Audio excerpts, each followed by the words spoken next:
Так, раз, два. Сәлем баршаға. Бұл сабақта мындай мультяшный персонажды сызып көрсөтөмүн. Shift A, сфера косомун. Эң биринчи опцион формасын blockout кылып согуу керек. Blockout деген ол ошо мындай формаларын обычный ушундай объекттер менен согабыз, мешлер менен. Домалактан ошондой несин согабыз, формасын сәл жогорулап коямын. И скульптинга өтөмүн.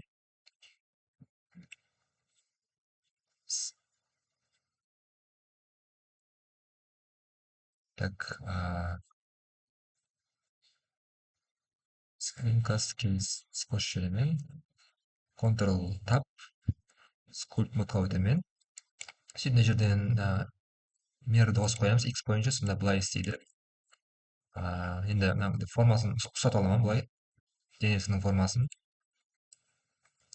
Былай деп. Кнопкадан қарап көремін, шеттен сәл біртүрлі болып тұрды, соны дұрыстап аламын. Так.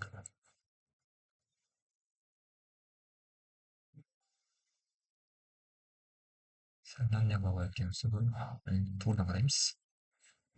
Мынау шеттен, ал туырдан. Ярым шет, ал туыр. Просто не клавиатурада нампаттан басыпмын. 1, 2, 3, 1, 3. Нампаттағы. Так, енді қолдарын тұтымыз. Так, бұлай деп Ctrl Tab, Object модқа өтемін. Shift A, Mesh, цилиндр қосамын. Цилиндр размерін кішійтемін. Бұлай нәтиже қоямыз. Енді размерін бұлай деп үлкейтемін. Жерінде ұстап тұрып, Ctrl B, бұлай істейміз. Level беремін. Қолының формасын беру үшін. Так, нормально. Енді оны деп қайырып, деп қоямыз. Так, ол үлкейту керек екен. Деп үлкейтеміз. Кіргізіп қоямыз. Так, екінші қолынан так мынаны сәл аға сөйту керек екен. Ұшып тастаймын. Қайтадан қосамын. Сөйтіп Ctrl B. Сәл мындай болу керек екен. Болды. Сөйтіп қоямыз. Аяғынан осы несін істесем болады. Қолынан алып Shift D нәтиже қоямын. Осынаны SZ бастым. Глобальный немен тұрыпты. Егер деп қарап тұрған кезде SZ бастым, мындай біртүрлі болып неғат еді. SX, SY, SZ қарап, мындай болып қалатын еді. Соны SZ қайттан бір мәрте бассаңыз, Z деп локальный немен неғат. Қарап тұрған жақпен істеледі. Сөйтіп не қылсаңыз болады. Мен қазір соны SZ деймін, сөйтіп бұлай деп күшейтемін. Енді S құру өзім басып үлкейтемін бұлай. Так, слишком үлкен болып кетті. Alt S тассам, Edit модқа кіріп тұрып, бәрін талап, Alt S тассам болсын, мындай қылып жасаңыз болады. Өзгертсеңіз болады. Edit модта ішінде істейсіз оны, Alt S-ті. Хаммасын талап тұрып, Alt S былай неғады. Олар обычный S мындай қылып істейді ғой. Edit модтың ішіндегі Alt S мындай қылып істейді. Обычный S. Вот.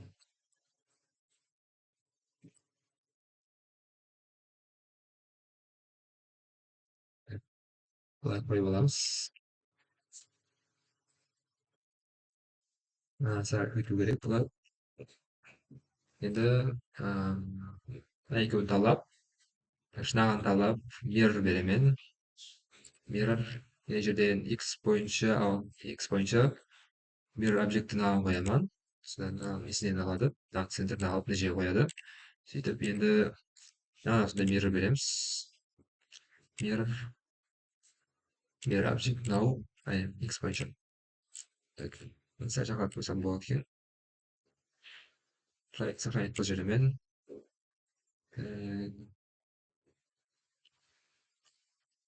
Monster. Сәл кету керек қылам. Ауыз мен көзін кейін істейміз. Оны скульптинг істейміз прямо. Қазір блокауты, денесінің блокауты. Endi bularning bärini tutab, kabuldaw gerek.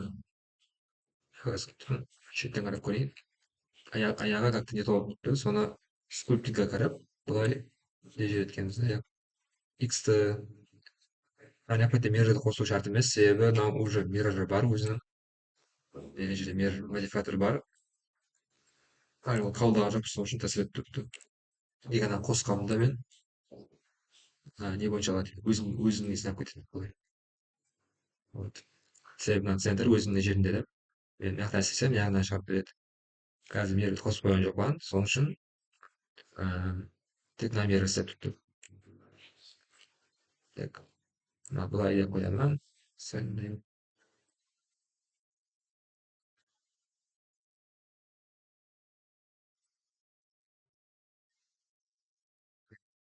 катланмады. Енді сәл төмендеп түсіреміз. Енді бәрін ұстаймын. Сөйтіп мишканың оң жағын басып конвертті меш қылсам, әмесінің модификатор қабыл болып кетеді.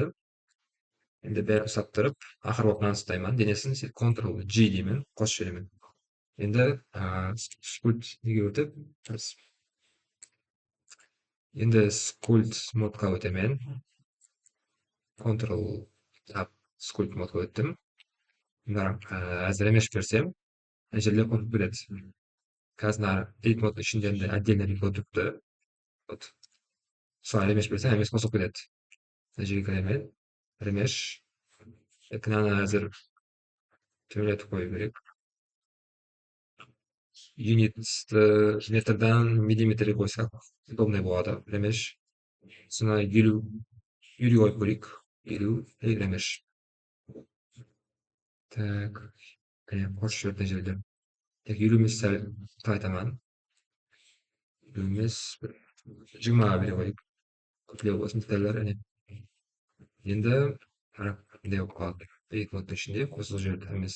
İçinde несі жоқ. Ешне геометриясы жоқ ішінде. Вот. Енді үстерге смуз қылу керек, сондай қосылған жерлерін. Shift басып тұрып, смуз қылған былай. Shift басып тұрып, жерлерін смуз қылып жібереміз, қосылған жерлерін. Енді текстурадан мындай полигон формаларынан смуз қылып жібереміз. Теп смуз. Shift ұстап не бақпын смузды. Осы мен қазір қайсы түсірмет ұстап тұрпамын. Енді граф ұстап тұрған екенмін. Бірақ мен shift ұстап тұрып, смуз қылып жатпын да.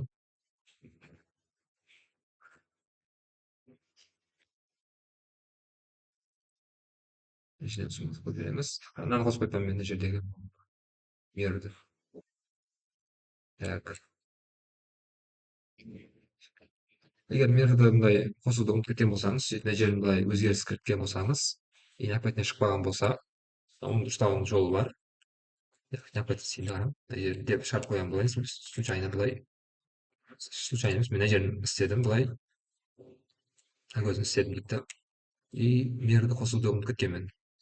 Так, енді опять шығару үшін, су көзін опять шығару үшін, мына жерден мынаны ашамын.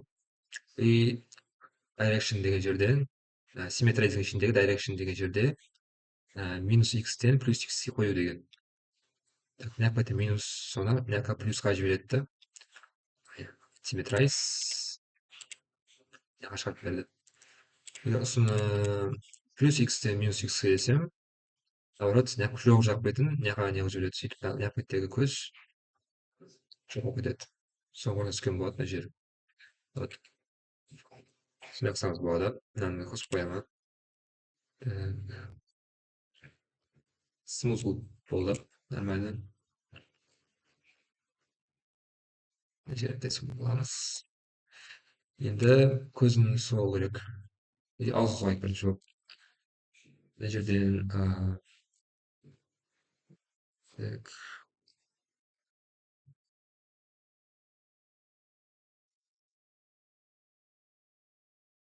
Көп емес. Face деген сегментті аламын. Сөйтіп, мынаны минусқа қоямын. Аузын сұғамын солай. Қазір мен кішігейден F-ті басып. Ауыз жоғарылау екен. Мына жерден алып келеміз аузын. deb yozamiz. Oldin formasini chiqaramiz. Так, bunday deb ketdi. Значит, Ctrl+R ilmish beramiz. Ilmish berildi. Sonra detal ko'ryapti. Admin istey bersam, detal azayib ketadi, былай qarang. Вот, necha detal azayib ketdi. Sonra detal beramiz. Ctrl+R desam, ilmish beriladi. Hani flash istey berasiz.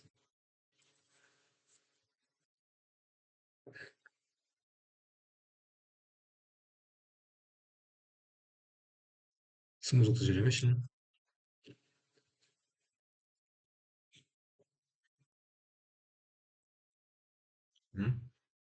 Endi anavini olib, Chris Polish degan ismni qilaman.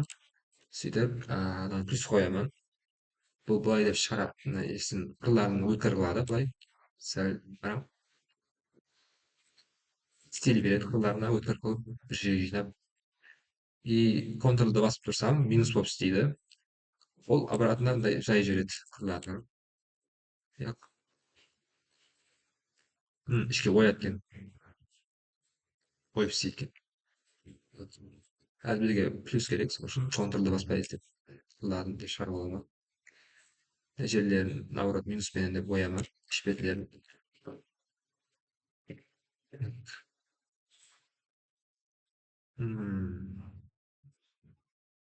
Бетінде жерін қойсам деген. Ctrl+R ремеш береміз. Smooth. Жерін былай Ctrl-мен шығарамыз мына жерге.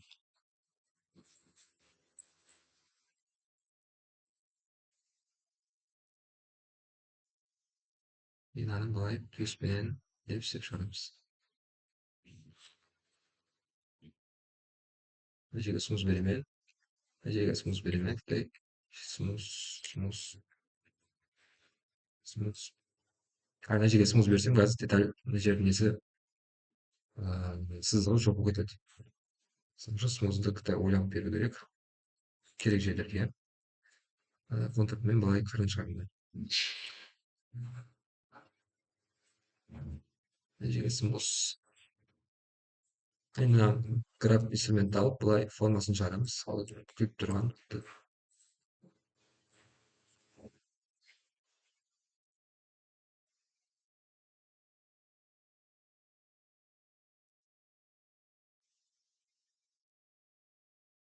И clay strips'ті алып, C-ді бастым, clay strips'ті алды. Мына жерге тілін істейміз.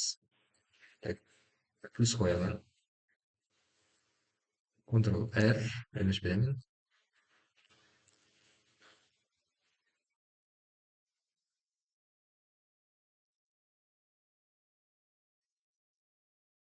Үстеле болады. Деталь сәл көбейтеміз. Ремешке қарап, детальді 15-ке қояйын. Күле болсын.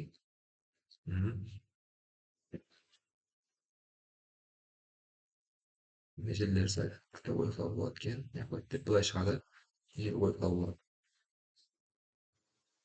Енді мынаған криш шартты алып, ортасынан былай кетіп шығамын. Тілдің сызығы ортасындағы. Так, мен дәл сөйле жоқ болып. Сында сызығы болады. Енді сызық көбейту керек екен. Алға шығарамыз деп. Смус.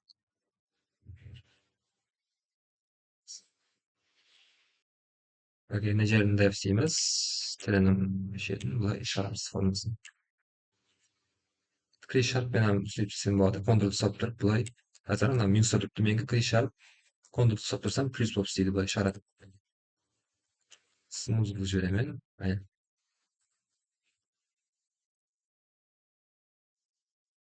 Смуз. Так, мына жер деп істеп көтереміз. Шеттен қарап қараймын. Нормально емесі. Енді көзін істейміз. Көзінің формасын қою керек. Мына жерден аузын кішійтіп қояйын. Көзге орын қалмай қалды. Енді криш шарптары clay strips'ті алып, көзінің формасын қою керек. инанап көрейін. Блок деген инструмент. Блокпен қойсам да болады екен. Блокпен удобный болды. Контролды ұстап тұрып не қойып қоясың. Осы менде плюс тұрыпты да.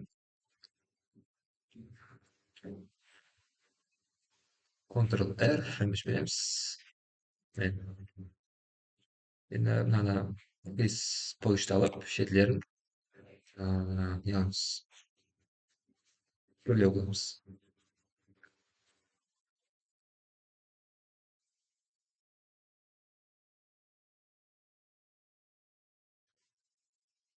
Енді мына несін істеу керек, мына жеріндегі нюанслар істеу керек. Оны істеу үшін нені алып, блокты алып, деп шығарамыз и үстінен не қыламыз, смул қыламыз. Көрдіңіз бе? Бұны бірақ немен істемейміз. Мерімен істесек біртүрлі болып қалады. Өшіріп қойып істейміз. Деп не қылып, үстінен смул ырамыз. Шығарама, смус. Так, не болып қалды. Деталь көбейтейік қайтадан. Ремеш 10 дейік. Ремеш. Көбейді. Сапалы болады. Смус. Біздің көбейтіп тұрып, деп шығараман. Үстіне смуз ұрамыз.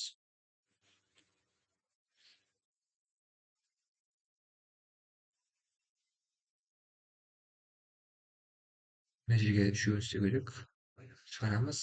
Смуз ұрамыз үстінен. Шығараман былай. Үстінен смуз ұрамыз былай. Шығараман, смуз.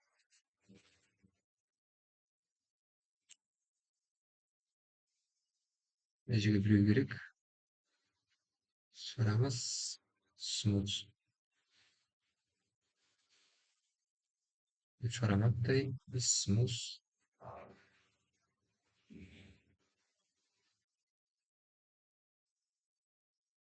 Үлкен болып кетті. Аяқ беттігі.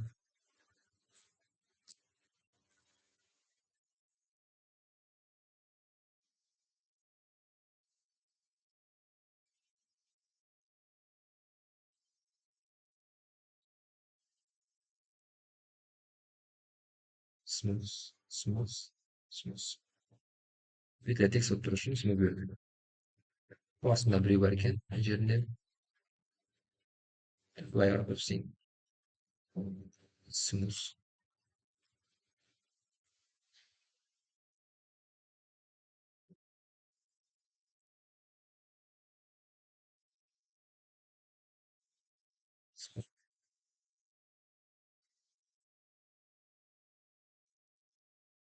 Жерінде біреу бар екен. Смуз. Мынаны болды кісілеп. Аяқларының формасын істеп жіберейік. Бұны алып бір былай деп. И еще нәрсе бар. Мен қосып қою керек екен ана X-ті. Егер объектілеріңіз былай деп бір-біріне де жақын келіп қалса, аяқлары мысалы и мына жерден не қосып қойсаңыз болады. Қазір сай отырып мына жер көрінбей тұрыпты. Обычно скульптың өзінде андай қосып тұрады. Яғни мындай қысқаша тұрыпты. Былай қылып бірден сөйтеміз. Мынаны студияны матлапқа өзгертемін. Басқаша болып тұрады. Ішіне любой неге қойып тұрсаңыз болады. Былай мынаған қойып көрсем болады. Мынаған қайсы удобный болса соған қоя бересіз. Мынаған қойып қоямын. Егер жақын келіп қалса былай бір-біріне сіздер ремеш берсеңіз, жақындау емес екен, достаточно жақындау емес. Ctrl R ремеш, қатты жақын болып кетсе, сондай бір-біріне қосып кетеді. Одан шығудың жолы бар. Бұдан шығу үшін сіздер бокс тримнің ішінен лассо тримді алып, деп кесіп тастауыңыз керек былай. Кесіп тастап, мындай болып қалады. Соны face set from visible дейсіз, сөйтіп болып, ремеш беру керек. Ремеш берместен алдын, мынаны араларын ашып алу керек. Араларын ашып алуыңыз керек былай. Соқыра қойып, қайта ремеш берсеңіз, қайта қосып кетуі мүмкін. Inflate дегенді алып тұрып, минус қойып, арасын ашып аласыз. Right. Yok et. Ctrl R. Elime berildi. Normalde arasını taşaman. Navigate batsa qaytadan elime beresiz.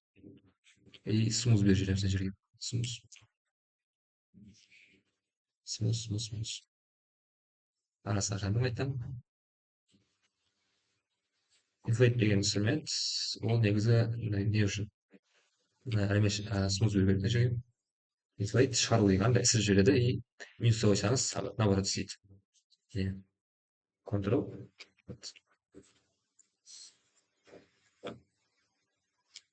Так. Мына үстіне былай смуз беретін болсам детальдері жоқ болып кетеді. Соның үшін смузды жаңағыдай айтқандай ойланып беру керек. Енді object модқа өтіп, таза объект шығарамын. Сфера, UV сфера. И shade smooth қыламыз. Размерін кішірейтіп, шеттен қарап, мына жерге қоямын көздің орнына.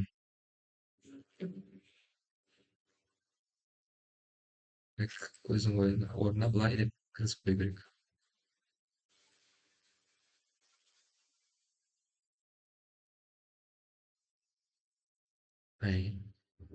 Мына shade smooth қыламыз. Енді маған mirror беру керек. Generate mirror. Мына жерден mirror объектті мынаны табу керек өзін. Ekran 2 minut oldu video. Video 21 minut болған уже. Енді бояп көрсету керек сіздерге. Мынаның өзін басқаша жолмен бояймыз. Мынаны көзді басқаша бояймыз. Қарап, мынаны талаймын. И Ctrl Tab, Vertex Paint'ке өтемін. Vertex Paint'тен прямо деп соғып кете бересіз. Мына текстура бермей, себебі ол Vertex'ке соғады. Vertex несіне соғады. Біз көрсетемін позициясын. Плейн шығарамын.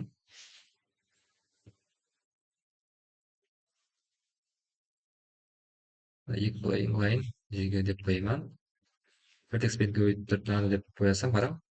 Ортасын боясам боялмайды. Тек Vertex боялады. Сол Vertex'те жаңағы точкалар, точка бояды, қарам. Қанша точка көп болған сайын, сонша качественный детальный боялады. Мысалы, енді ананың несін деталін көбейтіп көремін. Ой, subdivide, subdivide, subdivide, subdivide. Қарам. Солай боялады. Себебі несі көп. Еще тынық болу үшін ана қайтадан көбейту керек, subdivide болу керек. Көп мәрте вообще тынық болады. Vertex Paint.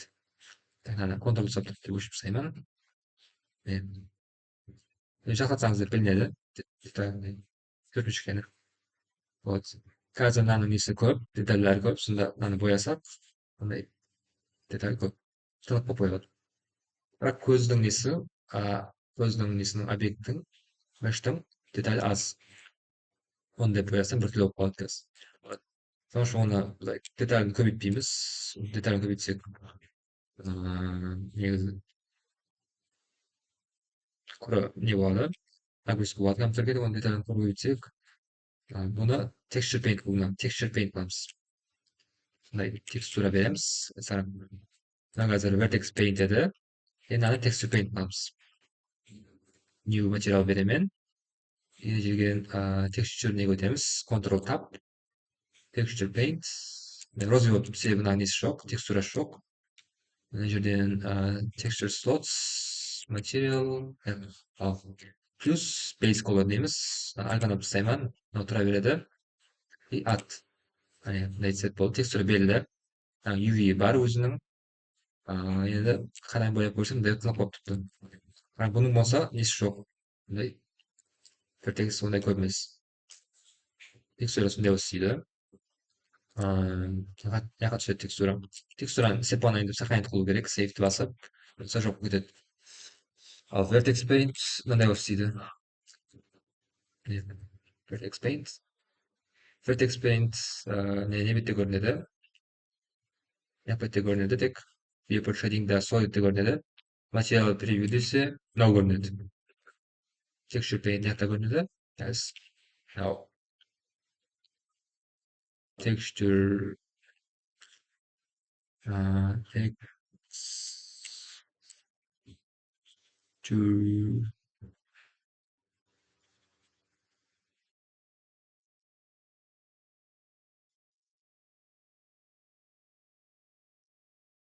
paint.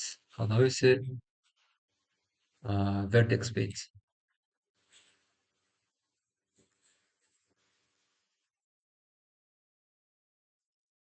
Vertex paint. Hadi yapayım. Вот. Секунд разницасы маңызы көп. Деталь тынық болу үшін маңызы көп болу керек вертексі. Себебі мына вертекске сызылады точкалерге. Мынау есе вертекс көп болу шарт емес. И мынау неде көрінеді? Мынау материал превьюде көрінеді. Мынау paper shading solidте көрінеді. Vertex paint. Яғни өту керек. Именно vertex paintке өтуіміз керек, болмаса көрінбейді. Object mode'да көріну үшін мына жерден object кодарды текстурға қосып қоюымыз керек. Object, material, attribute. Атрибутта тұру керек екен. Мынау атрибутта тұру керек екен. Мына жерде көріну үшін.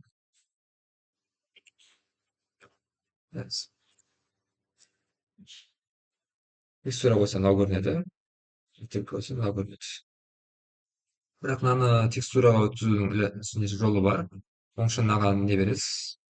New деп материал бересіз. Мына жерден base color атрибутқа қойсаңыз, текстура өтеді. Мына қазір неде көрінеді?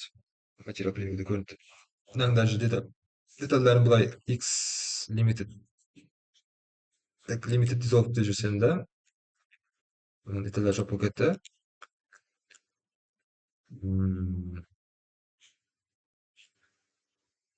Color атрибут. Қандай қылмау керек екен? Бұл атрибут қылдым. Яқта көрінді енді. Vertex paintпен яқта сызсам болады. Texture paintпен сыза алмайды екенмін. Просто color атрибут деген ол несін көрсетеді. Vertex painттегі соққан суретімізді материал превьюден көрсетеді.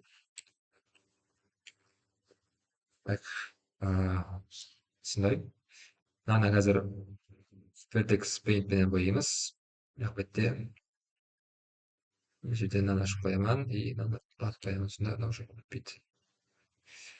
Так, колорды пипетканы алып мынаның цветін талаймын и көкке бояймыз. Былай бояп тастаймын мына жерін көкке. Енді аузының ішін қара бояймын. X басып мынаға түсемін екінші цветке. И мынаны былай түсіріп қара қыламыз. Ішін қараға бояп тастаймын.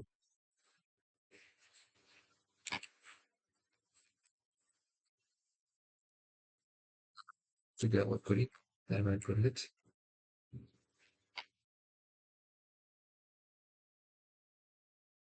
Бояған кезіңізде мынаны қоюыңыз керек. Керек жерлерінде. Так, контурды саптырып былай деп. Екінші цветпен бояймын.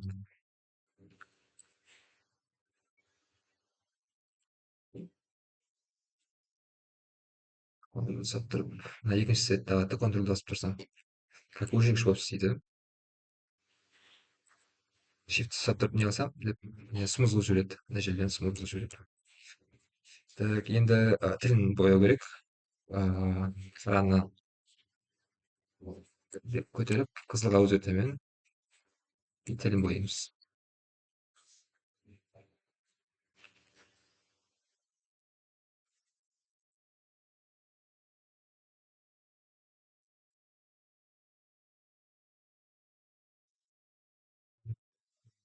Это қара қыламын. Мына жерден деп қойып жіберемін. Енді көзін бояу керек. Көз емес, мына жерлерін бояу керек екен. Ашық тұрғызыларды. Мына цветті мен фиолетовый қыламын. И үстін деп бояп шығамыз. Мына брашлардың әртүрлісі бар. Мен қазір мынадан пайдаланатынмын. Paint hard деген. Деп тұрып бояп шығамыз бәрін.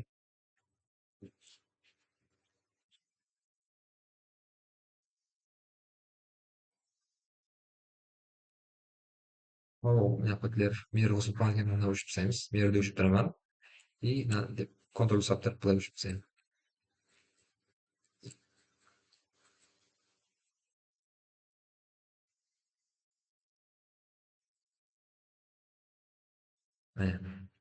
Mына жерде алып қойды.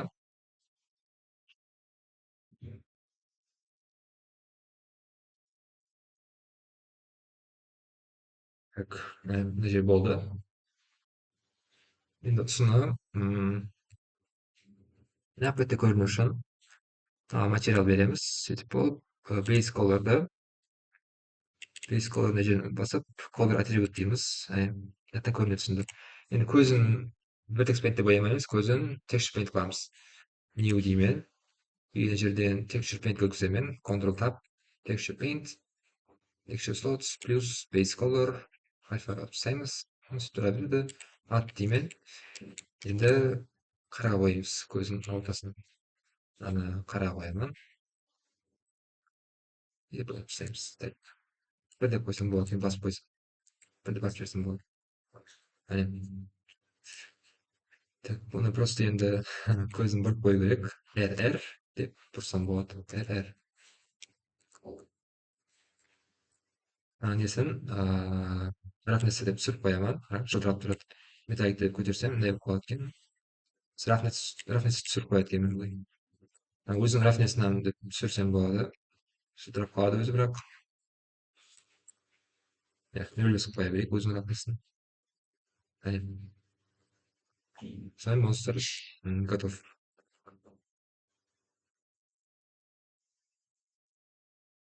Соны қайталап көресіз. И өзіңіз кейіннен басқа заттарда істеп көрсеңіз болады.